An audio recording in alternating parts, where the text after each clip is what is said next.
I'd like to call the Finance, Ways and Means Subcommittee to order for March 17th. Madam Clerk, please take the roll. Representatives Baum. Here. Camper. Freeman. Here. Gant. Hawk. Hazelwood. Here. Lynn. Ogles. Todd. Here. Whitson. Here. Williams. Here. Wendell. Here. Chairman Hicks. Here. You have a quorum. All right, members, are there any announcements or personal orders this morning? Seeing none, we have a total of 22 bills on our calendar and addendum calendars, and we are going to take up addendum number 1. So that's going to be House Bill 786. So we're going to take up number 1 on the addendum calendar first. That is House Bill 786 by Leader Lamberth. Sir, you are recognized. Motion. We have a motion and a second. Thank you, Mr. Chairman, and this is what in the vernacular is known as the con-carry bill. I will tell you that while it does significantly improve constitutional rights, specifically the Second Amendment right in this state, it will absolutely also improve community safety. There are a number of enhancements, and from a budgetary standpoint, the enhancements to the criminal code include items like making sure that if someone steals a firearm from a vehicle, from a home, from a business, that is a felony. Many firearms are valued at under $1,000. That's a misdemeanor now, and a lot of times it's a smack on the wrist. But when someone's stealing a gun, they're usually not stealing that for their own usage. They're not stealing that gun for their own self-protection. They're stealing it because guns sell like hotcakes out on the street. And those folks that are buying those guns illegally on the street are the ones that can't buy a gun legally. So it's also going to come with a 180-day mandatory minimum. So again, the message needs to go loud and clear. If this bill passes and becomes law, if somebody steals a gun, I hope you like jail, because there's going to be a whole lot of it if you get convicted.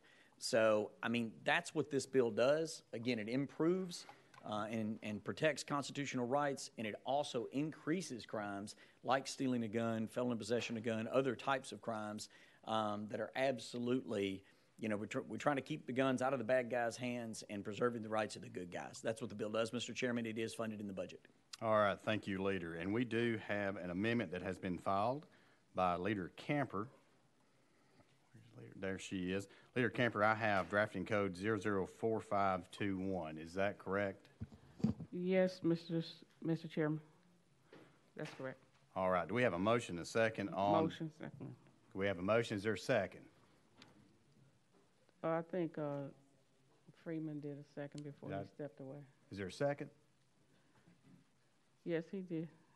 I have not heard a second. I need a second on this. Second. Yes. Now we have a second. You're recognized. He walked away. He intended to do the second.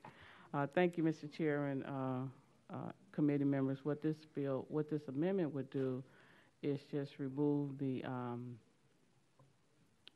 fee. It will allow us to still issue the permit, but remove the fee for the permit. All right, thank you for this description. I think there was a little bit of trouble, Leader, hearing you. If you could repeat maybe the description, I don't think they could hear you too well. So I'm going to ask you to just briefly describe that again. I think what I was trying to do with this amendment, Mr. Chairman, is remove the fee that's charged for our permit, hand care permit division. So you still will have to get the permit, but you just won't have to pay for it anymore. All right, thank you for this description. So we do have a motion to second. Is there any discussion? Leader Lamberth, you're recognized. Thank you, Mr. Chairman, and I fully support the idea of making handgun carry permits free. The bill, without this amendment, would still keep our permit process in place. I like that idea so much, I actually filed that bill last year, and if you would file it in a separate piece of legislation saying that our permits are free, I would fully support it. Unfortunately, putting it in this bill would create an additional fiscal note that is not funded in the budget and would place this bill potentially behind the budget. I would much prefer to be able to go forward today, and for that reason, would ask that members not support the amendment. However, if it came in a different bill, again, I would fully support the idea of creating a free permitting process for anybody that wanted to do that, just not in this bill. Okay, I appreciate your response, Mr. Sponsor, and so I'll make sure I file it and allow you to support me next time on this amendment. All right, thank you. Representative Hawk, you're recognized. Thank you, Mr. Chairman. And just to make sure, can we get a drafting code? And I will make a motion on this particular one, but I just make sure we're on the same drafting code on this. I have 004521, and Leader Kemper, you can correct me if that is. That's it. Thank you. Okay. You're recognized. And to my wonderful colleague from Shelby County, again, as Leader Lambert has said, I think it has merit in itself and of its own. But on this particular amendment, I would like to move that to the table. Make a motion. All right, we have a motion and a second. That cuts off all debate except for that of the sponsor of the amendment. Representative, or actually Leader Camper, you're recognized. Thank you, Mr. Chairman, and I appreciate the opportunity to talk about this issue. You know, when we spoke to law enforcement, they talked to us about the need for a permitting process. It helps them on the streets when they see someone with a weapon to be able to see if they're legally carrying. And so my motivation is to ensure that we support them and that they can clearly, you know, identify who's legally carrying a weapon. And, you know, I thought if we remove the permitting fee, that we could get support around it. And I just ask everybody to support me on this amendment. All right, thank you. We're now voting on the tabling motion. All those in favor of tabling this amendment say aye. Aye. All those opposed, no. The ayes have it. The tabling motion prevails. That brings us back to House Bill 786 by Leader Lambert. Are there any, actually, let me back up just for a second. We do have a second amendment that was filed, but that has been requested to be withdrawn. So without objection, amendment number 2, drafting code 005248 has been withdrawn. Now we are back on House Bill 786 by Leader Lambert. Any discussion on the bill? You're recognized. Representative Freeman. Thank you. My understanding is that there might be some witnesses that are supposed to speak. That is correct, sir. Is that going to happen? That is getting ready to happen. Great. Thank you. I didn't know that. All right, with that said, let's go ahead and do that. We do have several folks that would like to provide some testimony on this bill. So at this time, without objection, we're going to go out of session. And our first speaker is going to be Heather McCormick. If she's here. Is Heather McCormick here? East Nashville business owner is what I have. All right, we will give her a few minutes maybe to show up. We're going to go ahead and go to Jason Sparks. Jason Sparks from Moms Demand Action for Gun Sense in America. And sir, as you reach the podium, I'm going to ask you to please identify yourself, and also I want to let you know that you will have a 3-minute time frame. Thank you very much for being here. Thank you. My name is Jason Sparks. I'm a Nashville resident. Good morning. I'm Jason Sparks, representing Moms Demand Action for Gun Sense in Tennessee. I appreciate the opportunity to speak to you in opposition to House Bill 786 that calls for permitless carry. This is a subject I'm passionate about because, unfortunately, it's personal for me and my family. In 2016, my brother, a dedicated state employee, was senselessly shot to death in a road rage incident a few miles from here. Like all Americans, we honor the Constitution as required by the Second Amendment to support well-regulated gun ownership. We support our existing permitting systems that require background checks and gun safety training for people who wish to carry firearms in public places. I'd like to open by reading the Fiscal Review Committee's summary of the governor's budget as it pertains to permitless carry. Quote, the governor's proposed budget recognizes a reoccurring increase in state expenditures of $17.7 million, a reoccurring decrease in revenue to the handgun permit division of $2.4 million, and a reoccurring decrease in revenue to the TBI of $469,000, unquote. Let's be clear. These are state taxpayer dollars, $17.7 million that could go to our school teachers, small businesses, and frontline workers. Instead, our elected officials want to use these state taxpayer dollars to satisfy the gun lobby. When we should be helping Tennesseans, this bill does the opposite, as it will, quote, increase in-state incarceration expenditures by an estimated $12.3 million, unquote. That means 69% of the proposed $17.7 million going towards locking Tennesseans up. Supporters of permitless carry will lead you to believe that this legislation will not impact our permitting system or the revenue generated from it because the governor is allocating state taxpayer dollars to plug any gaps. As the Fiscal Review Committee found, quote, of the states that have switched to constitutional carry in the past 6 months, there's been an average decline of 19.5% in criminal background checks requests for those specific states. Therefore, it can be reasonably estimated there will be a reduction of approximately 20% in new and renewed enhanced handgun carry permit and concealed handgun carry permit applications each year. It's time for this to stop. Permitless carry will increase the number of people carrying loaded guns in public because this law incentivizes it. Gun violence costs Tennessee $9 billion each year, of which $433.2 million is paid by taxpayers. At an average cost of $1,346 per person each year, Tennessee has the 8th highest per person cost of gun violence in the United States, not to mention the negative impact of gun violence will have on our business community. We know that communities that experience gun violence are less likely to be hubs for economic growth and commerce and face lower property values, fewer business startups, and loss of jobs. And that's why all of our law enforcement leaders have opposed this bill. The Tennessee Bureau of Investigations, the Sheriff Association, and the police chiefs, the men and women charged with keeping Tennessee safe, the same men and women you claim to support. The bottom line is permitless carry is bad for Tennessee. Please put public safety first and vote against 768. Please stop there being more lives taken like my brother's. Thank you very much, Mr. Sparks. Are there any questions for our guest?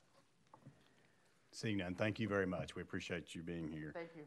Next up is Frank T. Grant, CEO of Grant Ventures. And sir, again, I'm going to remind you, please identify yourself, and you have 3 minutes once you begin. I'm Frank Grant. I'm CEO of Grant Ventures, and thank you, Mr. Chairperson, and the whole committee for having me today. As CEO, when I have a problem, I look at 5 major factors is what I'm going to do about it. First of all, what do my employees think about it? When Tennesseans are surveyed with this bill, 90% of Tennesseans are opposed to permitless carry or constitutional carry. And so the people we represent are saying they're adamantly opposed to this. Also, I represent 125 CEOs and business owners across the state of Tennessee who are opposed to this legislation.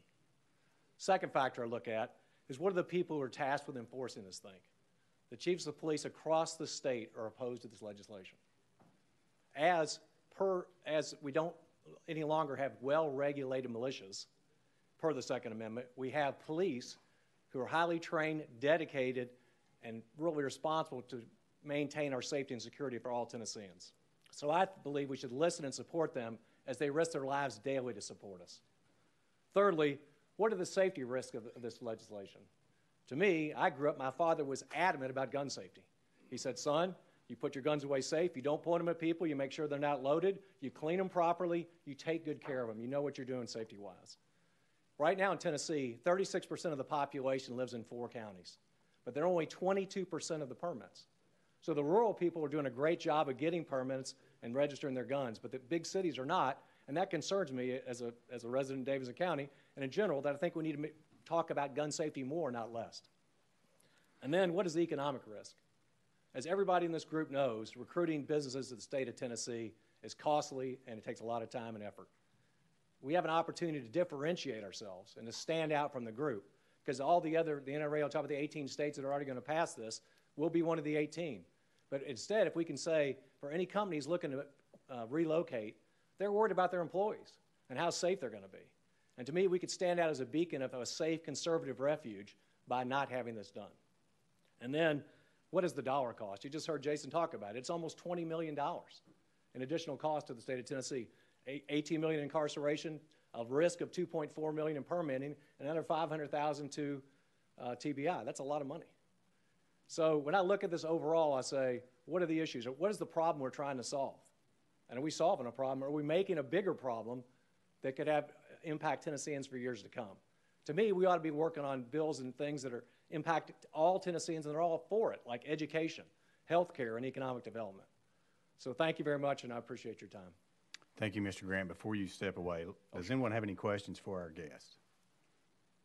Leader Houck, you're recognized. Thank you, Mr. Chairman, members. And just a comment, thank you very much for your testimony. I know it's a passionate issue for all Tennesseans, so I really appreciate that. Just some clarification, the cost that we've heard, the financial obligation, that's from incarceration expenses. That's where the facet of Leader Lambert's bill, that's where we're putting the bad guys in jail, is where that substantial amount of money is coming from. So that's that $17 million that we're talking about, is making our streets safer by making sure those who are illegally buying, trading, stealing these firearms are going to jail for a long time. So I just want to clarify that as we go forward. Thank you, Mr. Chairman. Thank you, Representative Hogg. Further discussion, further question? Representative Todd. Thanks, sir. And another point of clarification, two different speakers now have mentioned how certain groups represent all law enforcement across this state, and I call bull on that one. We've talked to individual police chiefs, individual sheriffs, and they have stated emphatically that these groups do not, in fact, represent them. So I would submit to the committee that those statements are, in fact, false, and that should not even be considered by this committee. The other expenses that are in this bill, the fiscal notes, are generated from overtaxing and overcharging our citizens for permits.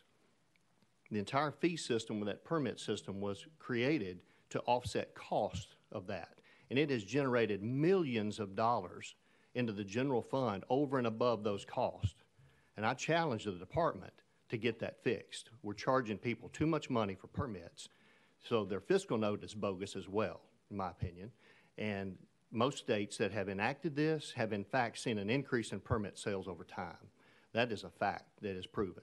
I'm really not sure how our review people don't find that in the data. We found that. We researched it for the last 2.5 years and find that very significant. So I appreciate the opportunity to make those clarifications. Thank you, Representative Todd. Representative Freeman. Thanks for coming. Sure. Good to see you. I understand how difficult it is to come and report, and some of the comments that were made address some items and kind of tried to redirect. But the facts are that the testimony that we've had from representative law enforcement said they were against this bill, and the facts are that the cost of this bill are reflected in the fiscal note that we're all looking at. So whatever that is, and the reasons for that I appreciate, but I just want to point out that the statements you made based on what we're looking at is factually accurate, and I too appreciate the passionate nature of this, and appreciate you being involved to come down and speak to us. Thank you. Thank you, Representative Freeman. Any other question to our speaker? Seeing none, thank you very much. And again, we did have one more person on the list, Heather McCormick. I don't see her. And since I do not see her, we are going to go back in session. Without objection, we are back in. We are back on House Bill 786. Any further discussion? Leader Lambert, you're recognized. Thank you, Mr. Chairman, and I appreciate the testimony as well. I will say that it's great testimony, but it has very little to do with this actual bill. I want to be real clear. We're keeping our permit process in place. People should get a permit, and in fact, they should get training well above and beyond the one class that folks that have testified today and in other committees act like somehow or another one class on a half a day on a Saturday miraculously makes you safe with your firearm for the rest of your life. It doesn't. I want to be clear. Go train with that firearm regularly. We don't require that, and we shouldn't require that, but we should absolutely all encourage that. I have said in other committees, I have friends that carry a firearm, and I have asked them before, are you sure it's not rusted shut? Because they haven't been to the range in years. If that's you and you're hearing this, don't carry that firearm. Go practice with it, learn how to safely store it, learn how to safely use it. Nothing in this bill changes that, but I will say this. It does take away a potential jail time offense. It's a misdemeanor offense if you are currently eligible to get a permit and you simply have not done so. You can have that gun, you can legally possess it in your home, your business, your car, your boat, your bicycle, your motorcycle, your friend's business, home, boat, car, motorcycle, everything else. But it's a crime to walk between those locations. We're keeping the permit process in place, but we're not locking up people that are eligible for a permit. They are law-abiding citizens. But in Tennessee, it's a crime for them to carry their gun in between the locations that they're already lawfully allowed to have it. That's wrong. Let's go after the bad guys, let's leave the good guys alone, and let's all work together to make our communities safer. That's why this has a significant fiscal note, because there's a lot of bad people out there doing a lot of bad things every day. This is going to put them in jail for a lot longer. Thank you, Leader Lambert. Further discussion on House Bill 786. Chairman Todd, you recognize. Thank you, Chairman. And I would just remind us of our oath of office. And these law enforcement officers take the same oath to uphold the Constitution of the United States. In that Constitution, it enumerates several of our rights. They're not exclusive, but it enumerates several, the second of which is the citizen's right to keep and bear arms, and it shall not be infringed. This body and bodies before us have definitely infringed on that right. This helps remove those infringements from that right to carry. That's our obligation. And it's obligation of law enforcement as well, to come in here and testify that their members are all opposed to something that is, quite frankly, against their oath of office is surprising to me. And I don't know how they justify it. To say, I believe in the Second Amendment, but should never come out of anybody's mouth that's taken that oath. But we hear it all the time. So I just implore folks to really search your souls on this one, because this comes down to our oath of office, plain and simple. Thank you. Further discussion? Question's been called. Any objections? Calling the question. Seeing none, we are now voting on House Bill 786, moving on to full finance. All those in favor say aye. Aye. All those opposed, no. The ayes have it. House Bill 786 moves to full finance. Thank you, Mr. Chairman, members of the committee. Members, we are going to go ahead and take up item number 1 on your calendar. Item number 1, that's also going to be carried by Leader Lambert. It's going to be House Bill 55. Leader Lambert, you're recognized, sir. House Bill 55. Thank you, Mr. Chairman. And I know that this bill has a fiscal note. It is not a very high fiscal note. It's $38,300. So I understand that this committee will need to put this behind the budget today. But if I may just mention this, as this committee is debating different bills that are worth funding, this one is well worth the money. Okay, there is a family that lost a husband and a father and a son that was dedicated to our community. His name is Spencer Bristol. This bill is named after him. He was literally just doing his job. He was chasing down a fleeing felon that was endangering our community and was struck by another vehicle when that felon was literally out dodging between cars. This officer was literally just trying to apprehend this guy. This raises the penalty on folks that are evading arrest, and that directly causes an officer's death. That's why there's a very small fiscal note, because it's not going to happen very often. But when it does, it's devastating to a family. It's devastating to a community. So, Mr. Chairman, I know that it'll go behind the budget today, but I would implore you on behalf of the Bristol family, on behalf of his wife and daughter that are left behind. I mean, his baby girl, you may have seen pictures 2 years ago when this happened. She's so small, she's never really going to know her daddy. She'll know the legend of her father, but she's never going to have a daddy there. And so I'm not trying to pull on your heartstrings, but that's what this bill is about. I mean, the person that in essence murdered her dad is going to do about 6 months for that. That's just not enough. And so this would increase that penalty. Can't go back and fix that. But the next time it happens, because it will happen at some point again in Tennessee, you can rest easy that the penalty will be a lot more. Thank you, Mr. Chairman. Thank you, Leader Lambert. We do have a motion to second. Any discussion? Yeah. Seeing none, as you very well eloquently said, there is a fiscal note. So we do look forward to continuing to work with you on House Bill 55. But as you alluded to, until then, it will have to, without objection, be placed behind the budget. Thank you, Mr. Chairman, and thank you, committee. All right, members, we're going to go back to addendum number 2. That's going to be House Bill 881 by Chairman Terry. Sir, you're recognized. You do have a motion to second. Thank you, Chairman and Committee, and appreciate you getting to me on this bill. This bill is designed to protect the right to peacefully protest by Tennesseans by cutting down on bad actors that may escalate an otherwise peaceful protest into a riot. The bill is based on a psychological phenomenon called social contagion theory. Social contagion theory is when you have a group of individuals and one individual acts out or takes an action, it can become contagious within that group of individuals. So for instance, if you have a group that is peacefully protesting and somebody decides to throw a rock or to charge a building, it can become contagious and the group, and it can escalate to a riot. The bill addresses this issue by enhancing the charges for someone who has been paid to riot or has come in from out of state with the intent to commit a criminal offense. The penalties are a Class C felony with a mandatory minimum of 45 days. The bill has been amended. It does have a severability clause on that, and I'm here because it has a $3,500 fiscal note. All right. Thank you, Chairman Terry, for this description. Members, we do have a motion and second. Is there any discussion on House Bill 881? Seeing none, as the good chairman has already mentioned, there is a fiscal note associated with this particular piece of legislation. So since it does have a cost, we will have to place it behind the budget. But we do look forward to working with you. So without objection, House Bill 881 behind the budget. Thank you, Chairman Committee. All right, members, we're going to jump up to item number 8 now. Item number 8 on your calendar is going to be House Bill 53 by Speaker Pro Tem Marsh. You do have a motion second, and we'll give just a second here. Sir, you're recognized on House Bill 53 with a motion and second. Please continue with the brief description.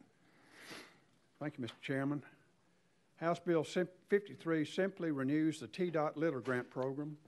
The TDOT Litter Grant was authorized in 1980 and funded by the excise tax on beer and gross receipts tax on bottled soft drinks. The funding of the program will expire without renewal.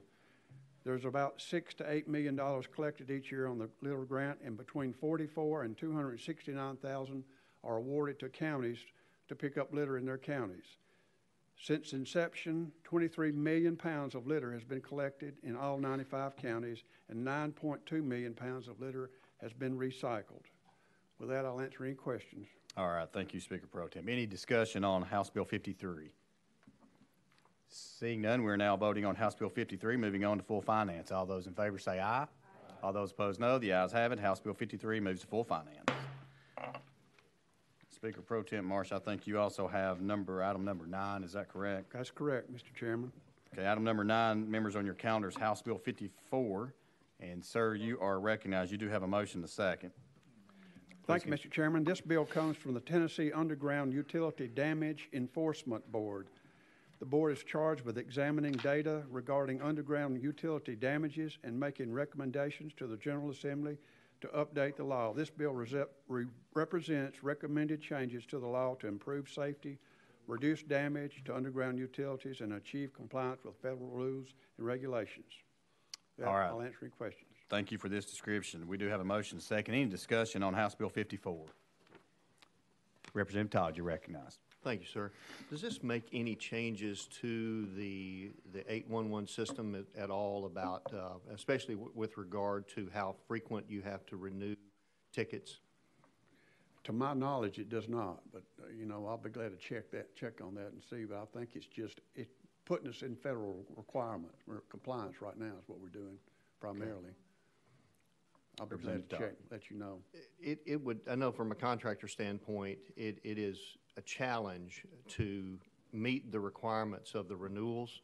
When you call in a service ticket and they mark the area, you literally, after about 10 days, you've got to renew it, or you're going to lapse and have to wait a gap of time, stop your project and wait a gap of time until they come back out and just wave a wand over it and say basically nothing's changed. And so I'd just like for the folks that deal with that to look into that a little more if that's not covered. I'll find out for you. Thank you. Thank you. Thank you, Representative Todd. Further discussion on House Bill 54?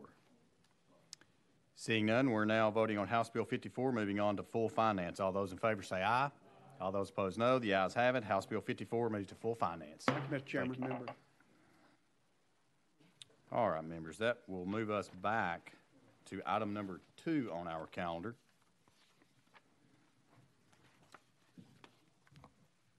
Item number 2 on our calendars, House Bill 86 by Chairman Howell. Chairman Howell. This one's moving out. Yeah, it is. We do have a motion second. Please continue with the brief description of House Bill 86. Thank you, Mr. Chairman. This is an administration bill brought by the Department of Revenue, which oversees vehicle titles and registrations. And basically, this bill creates a few technical changes and brings us in compliance with federal law. Be glad to answer any questions. Thank you, Mr. Chairman. Members, any discussion on House Bill 86? Question's been called. Any objection to calling the question? Seeing none, we're now voting on House Bill 86, moving on to full finance. All those in favor say aye. All those opposed, no. The ayes have it. House Bill 86 moves to full finance. Thank you, Mr. Chairman. Committee. Item number 3 on our calendar is House Bill 999 by Chairman Love. Chairman Love, you are recognized, sir. Thank you, Mr. Chairman and members. This piece of legislation actually came out of this committee last year, made it to the House floor and did pass, but because the Senate was not taking up certain... Yes, he does, yeah. I think Leader Camper gave him the motion. Certain bills. Thank you, Leader Camper, for my motion. Thank you, Chairman Wendell, for checking on that for me. And so, he's my second. And so we're back here because this bill did not get taken up by the Senate last year. This piece of legislation would require every department that receives federal funding and federal grants to report to our body what amounts they have left over. And so I want to point to Chairman Hawk, because we did have conversations last year about TANF funds, and of course, he has legislation this year trying to rectify some of that. But my concern was that we have other departments that may also receive federal funding, and we don't know what are the balances in those grant amounts. And so this piece of legislation simply requires that every department that receives federal funding would report to us what the unexpended funds are. All right, thank you for this description. Any discussion on House Bill 999? Representative Hawk, you're recognized. Thank you, Mr. Chairman, and thank you, Chairman Love. I appreciate that. And I think the conversation was last year, the only surprises I like are birthday and Christmas time, and that we don't want surprises in the budget document of unexpended federal funds. So this is where that comes from. Certainly we'll be voting for your bill. Thank you, Mr. Chairman. Thank you. Any further discussion on House Bill 999? Question's been called. Any objection calling the question? Seeing none, we're now voting on House Bill 999, moving to full finance. All those in favor say aye. All those opposed, no. The ayes have it. House Bill 999 moves to full finance. Thank you, Mr. Chairman and members, and thank you, Chairman Wendell, for voting for it. Item number 4 on our calendar is going to be House Bill 83 by Chairman Moon. We'll give him just a second to sanitize. Yes. Sir, you do have a motion, a second. Please continue with a brief description. Thank you, Mr. Chairman. This bill extends eligibility for tuition reimbursement provided to the members of the Tennessee National Guard under the Strong Act of 2017. It also includes vocational and technical programs from our TCATs and certain graduate programs. And that graduate program is a master's program, not a doctoral. Sets forth limitations and conditions on the eligibility for tuition reimbursement. It expands the definition of tuition to include all mandatory fees. It extends from June 30, 2021 to June 30, 2025, and that's why I'm before you, Mr. Chairman. All right. Thank you, Chairman Moon. Members, any discussion on House Bill 83? Chairman Williams.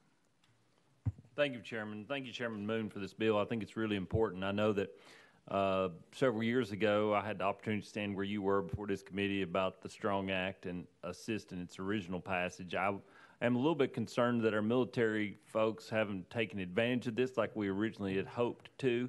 I trust that your bill today and its expansion is to try to get more people to participate in it, as well as those two-year institutions. But I guess that going forward, the challenge is how can we get them to participate? Many campuses like the one in my district and across the state have deemed themselves veterans campuses, and so I appreciate you bringing the bill today. It's our hope that part of the reason why they haven't spent the money is because they've been in, like in my district, in Poland and other places, serving our communities. And so any way we can serve and help our veterans, we want to do it. I want to thank you for the bill. Thank you, Chairman Williams. Chairman Moon. Thank you, Mr. Chairman, and thank you, Chairman Williams. This has gone from a recruitment tool to a retention tool, and the expansion allowing certificate programs from our TCATs and TBR institutions, a very important part of it. It also provides 30 hours of additional credit to our ROTC scholarship people that are participating so they can get across the finish line. It takes time when a program like this rolls out, and thank you for being part of that, and Chairman Hawk also, to have knowledge of the program. And it is the last dollar program. If you qualify for GI Bill, Pell Grants, Hope Scholarship, they have to be utilized first before this comes into play. So thank you, Mr. Chairman. Thank you, Mr. Chairman. One quick question that I didn't have, and of course I think there's several that has this question regarding funding. For this year, I know it's going to be taken care of within the parameters of the budget for this year, but moving forward, I think it's kind of a unique way we're going to kind of try to fund this. And so with that said, I would like to ask Eric Mayo maybe to come up, if we could go out of session just for a second so that he could speak on this. So if he would make his way up. Without objection, we're going to go out of session to hear from Eric Mayo from administration.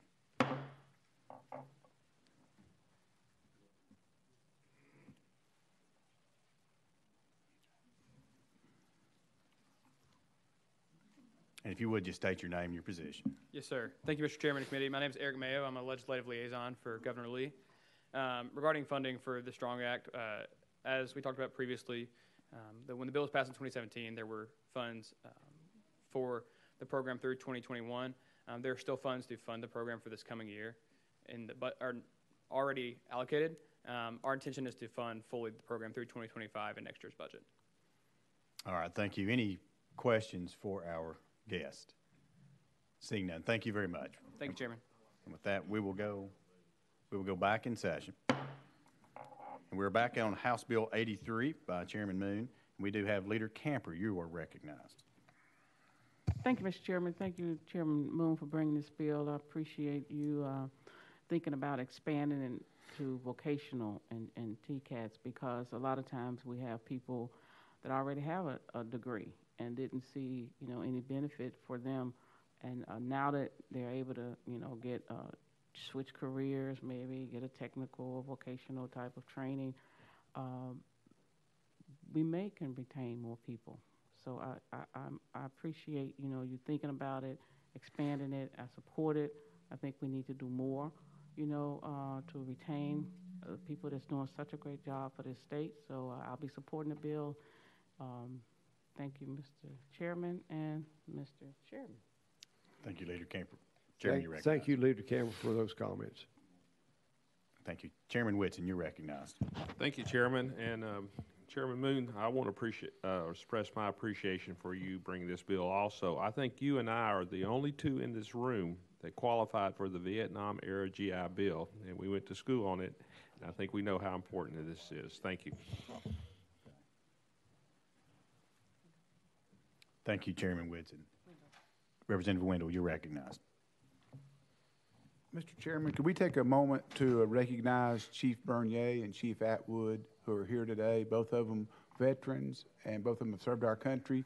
But in addition, these two people have done the background work on this bill, and they both understand what this means to the women and men of our National Guard. And we appreciate them being here today. I don't want to put them on the spot, but I'm going to ask them to stand so we can...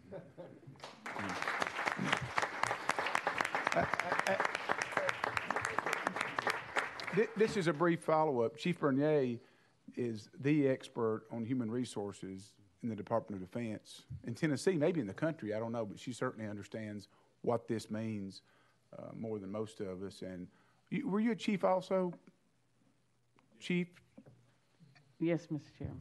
Okay. Anyway, we appreciate all our chiefs here today. Have our warrant officers. How about that today? But thank you again for giving me the time. But we do appreciate the fact that somebody actually does the groundwork and it's not overlooked. Thank you. And you're a credit, General Holmes, that's for sure. Thank you, Representative Wendell. Further discussion on House Bill 83. Seeing none, we're now voting on House Bill 83, moving on to full finance. All those in favor say aye. All those opposed, no. The ayes have it. House Bill 83 moves to full finance. Thank you, Mr. Chairman and members. Thank you, sir. Next item on our calendar is item number 5, House Bill 539 by Chairman Powers. Sir, you're recognized. You have a motion, a second, and we'll let you continue with a brief description in just a second.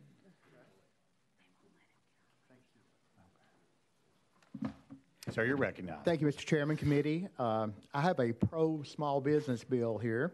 House Bill 539 authorized dealers whose sales and use tax liability for 12 consecutive months have averaged $500 or less per month to file the returns of payment either monthly or quarterly. Currently, only dealers averaging $200 or less may file quarterly. So this raises that threshold up to $500.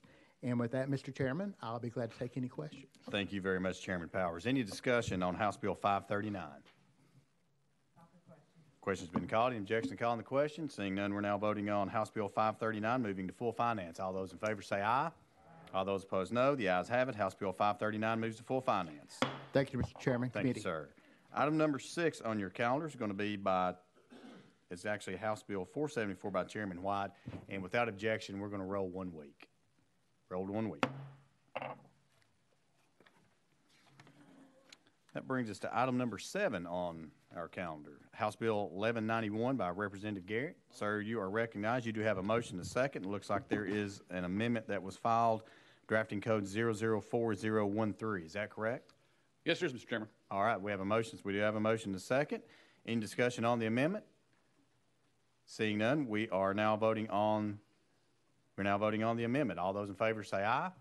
All those opposed, no. The ayes have it.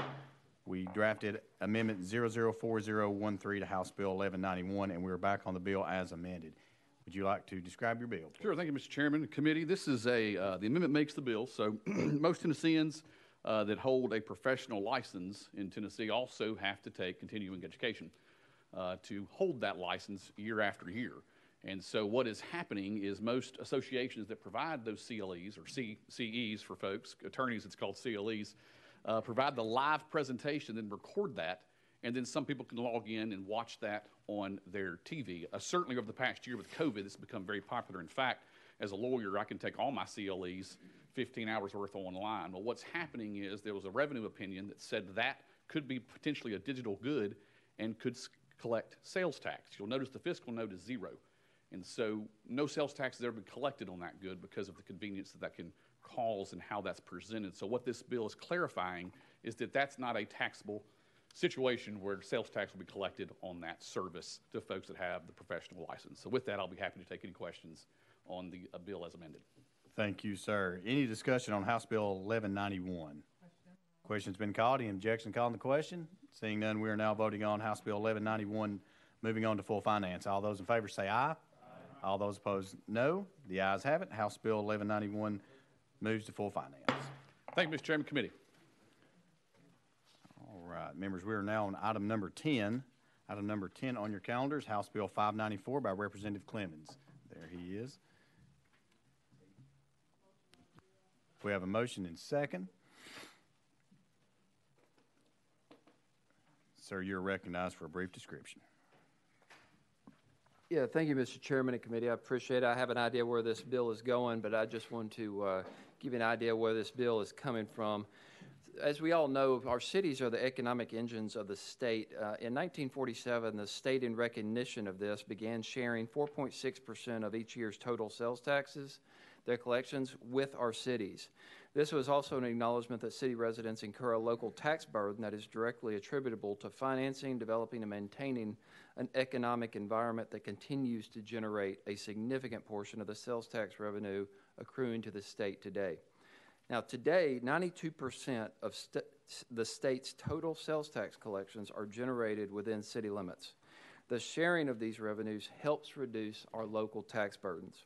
In 2002, as we all remember, when the state was in financial straits, they had to make some tough decisions. And so what they did was they increased the sales tax rate from 6 to 7%.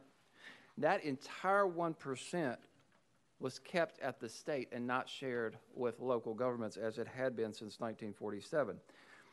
And so none of that was shared, altering the historical relationship.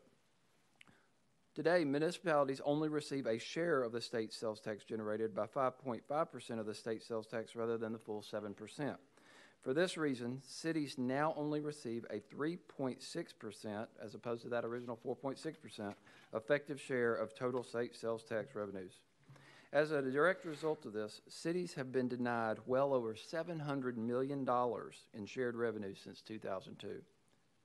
The fiscal note on this, as you can see, is $63,223,900 out of the state revenue. But you'll notice that goes directly into local government revenues. We're collecting these funds in our localities and in cities. And right now, our state is healthy. We have made some smart financial decisions. We've gotten out of the gutter. And right now, we're sitting on a lot of money that our municipalities could be benefiting from. That's what this legislation seeks to do. It seeks to return us back to our historical relationship from 1947, share the full amount of those percentage of state sales taxes, and assist the local governments and lower local tax burdens. With that, I thank you, Mr. Chairman and Committee, for entertaining this bill. Thank you, Representative Clemens. Any discussion on House Bill 594? Seeing none, Mr. Sponsor, I think you already kind of preluded where this is going, but thank you for your description. And since it does have a cost, we will have to place it behind the budget and consider it a later date. So without objection, House Bill 594 will go behind the budget. Thank you. That brings us to item number 11. Item number 11 on our calendar is House Bill 958, also by Representative Clemens. Sir, you're recognized. You do have a motion second. Please continue the brief description. Thank you, Mr. Chairman and Committee. After some healthy discussions and assurances from the Tennessee Department of Agriculture, I wish to take this bill off notice at this time. All right. Thank you, sir. So without objection, House Bill 958 will be taken off notice. Thank you. Off notice. Thank you. That brings us to item number 12. Item number 12 on your calendar is House Bill 1071 by Representative Dixie. There he comes. You have a motion and a second, and you can continue with a brief description at this time. Thank you.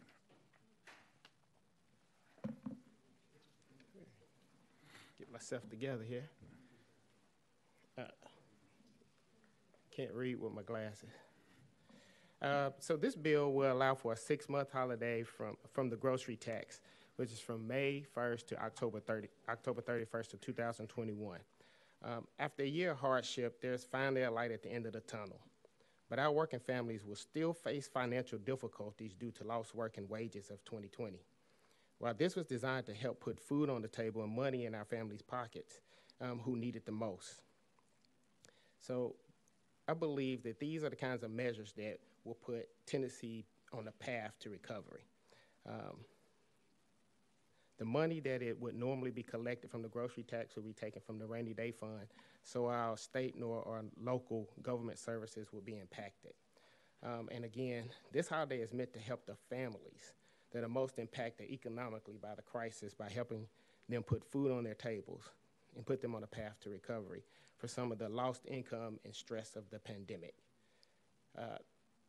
This bill will help a lot of struggling families right now. For instance, on a family of 4, near the average bill of $200 to $300 a week. This could potentially save them $80 to $120 a month. That money could go toward paying another bill. It could go toward putting more money or more food on their table. So with this, Mr. Chairman, this is my explanation, and I'm ready to take questions. Thank you, Representative Dixie. Members, any discussion on House Bill 1071? Seeing none, Representative Dixie, thank you for bringing this to us, and I know you've been working hard on this, but as you already said, it does have a cost associated with it, so we will have to place it behind the budget and consider it at a later date. So without objection, House Bill 1071 will go behind the budget. Thank you. Thank you. Yes, sir, you're recognized, Representative Pop. Thank you. I asked to be recognized, personal privilege.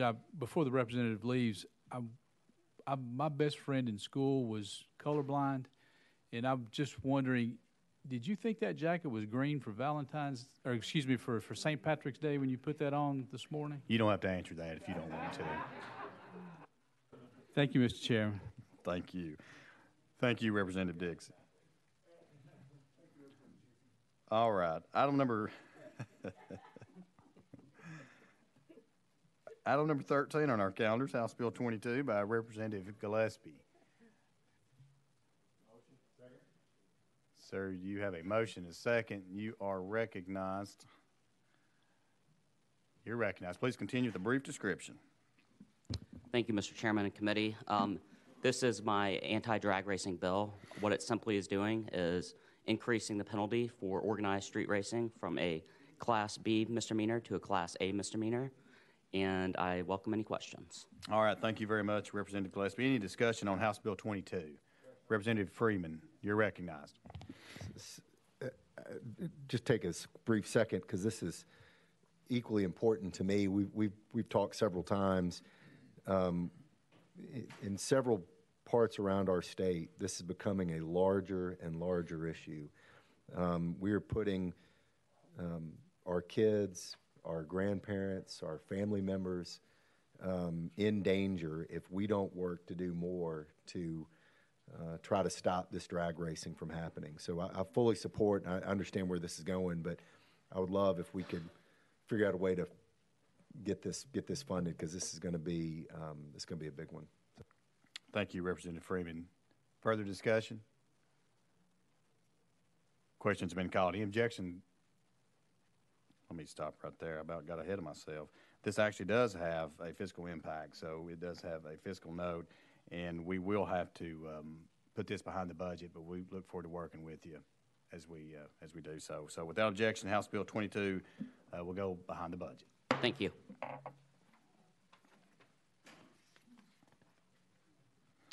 Members, item number 14 is next on our calendar, House Bill 453. That's been requested that it's rolled 2 weeks. So without objection, House Bill 453 rolled 2 weeks. That brings us to item number 15. Item number 15 is House Bill 1241 by Representative Parkinson. Sir, you're recognized. You do have a motion and a second. Please continue with a brief description. Pretty straightforward. As introduced, it exempts judges and chancellors who are prohibited from practicing law from the professional privilege tax assessed to persons licensed as attorneys. You know, it's unfair that, you know, they cannot practice, but yet we are still assessing them this privilege tax, and it should be removed. All right, thank you, Representative Parkinson. Members, any discussion on House Bill 1241? Seeing none, House Bill 1241 does have a cost associated with it, as you well know. So we will have to place it behind the budget, and we will consider it at a later date. So until then, without objection, House Bill 1241 will go behind the budget. Thank you, Mr. Chair. Thank you, Committee. Item number 16 on our calendars, House Bill 461 by Representative Reedy. You do have a motion and a second. We'll give just a second to get sanitized. We are again on House Bill 461 by Representative Reedy. You have a motion and a second. You're recognized for a brief description. Thank you, Mr. Chairman. It's my annual return to this committee on the ground ambulance assessment extension. And with that, I'll take any questions if anyone has any. All right. Thank you for this description. Any discussion on House Bill 461? Seeing none, we're now voting on House Bill 461, moving on to full finance. All those in favor say aye. All those opposed, no. The ayes have it. House Bill 461 moves to full finance. Thank you, Chairman. Committee. Item number 17 on our calendar is House Bill 657 by Chairman Baum. Sir, you're recognized. We do have a motion and a second. Please continue with a brief description. Thank you, Chairman Hicks. This is a 23-section bill that does various things to update our local government finance statutes. I'm carrying this on behalf of the Comptroller. It does things like remove outdated terms, it modernizes some of the language, simplifies borrowing procedures, increases transparency, and provides different updates to the code. For example, in our current code is the term abattoir.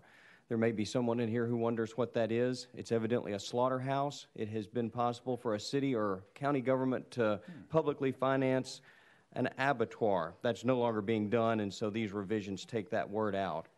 In a second example, the code is made more transparent. Currently, it's possible for local governments to issue a capital outlay note on a long-term capital project in order to avoid a referendum. Here's how that occurs. Voters have the option of calling a referendum on a long-term bond, but not on a shorter-term capital outlay note. These revisions make it clear that the appropriate way to fund that long-term capital project is with a long-term bond. I've got several more interesting examples if you'd like for me to share them with you. but I'm happy to answer questions. Thank you, Chairman Baum, for that very detailed description. Representative Freeman, you're recognized. Thank you. I'll stop asking questions after this. You mentioned the long-term capital outlay versus a bond. Is that the only revision in regards to local issuance of bonds, or are there more in this language? There are others. In this particular case, the intent is to prevent local and local governments from issuing short-term capital outlay notes to avoid a referendum. Now, other things that are included in the bill, for example, allow local governments to refinance variable rate revenue bonds with fixed rate revenue bonds. The intent here is to benefit our citizens. You always minimize risk, reduce risk whenever you move from a variable rate to a fixed rate, and so we want to encourage that.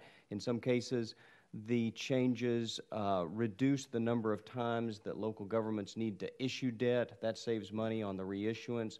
So again, with 23 sections, there are some other examples in here, but they're all designed to increase transparency and benefit our citizens and save money in the process where possible. Thank you for bringing it. Thank you, Representative Freeman. Further discussion on House Bill 657. Question's been called. The objection called the question. Seeing none, we're now voting on House Bill 657. Moving on to full finance. All those in favor say aye. Aye. All those opposed, no. The ayes have it. House Bill 657 moves to full finance. Thank you.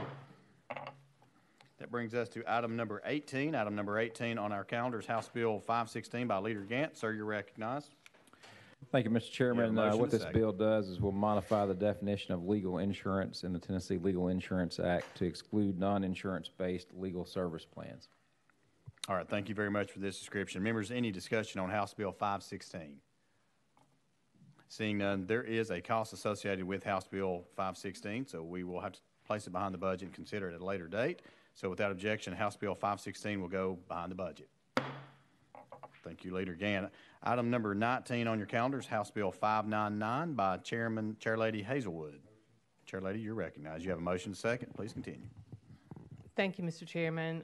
This bill just restores a tax use exemption for Vanderbilt University Medical Center. It qualified for this exemption prior to its split with the university. And Tennessee Code contains a use tax exemption for nonprofit schools. When Vanderbilt University and the medical school became two separate entities, Vanderbilt University Medical School was no longer considered the degree granting institution, even though they grant medical degrees for that school. So this simply takes care of that. It really was an oversight in the process of that split, and it's narrowly focused to clarify that the medical school can still claim the tax exemption. And this applies when they are doing, new projects, building projects, remodeling, whatever, to the properties or the materials that they're purchasing and being used in those projects. Thank you, Chairlady. Any discussion, members, on House Bill 599? Members, this does have a cost associated with it. And it brings it's a small cost. It brings me no pleasure having to put my chairlady's bill behind the budget, but to show complete transparency that we're fair in this committee. The bill does have a cost, and with that, it will be placed behind the budget without objection. Behind the budget. Members, that brings us to item number 20. And last week we discussed about having a sports facilities calendar. So this, without objection, House Bill 975 will be placed on that particular sports facilities calendar, and we will be getting that date out within probably the next 3 weeks. So without objection, House Bill 975 moves to the sports facilities calendar. Members, that does complete our calendars for today. So do we have any further business coming before the committee? Seeing none, without objection, we stand adjourned. We're adjourned.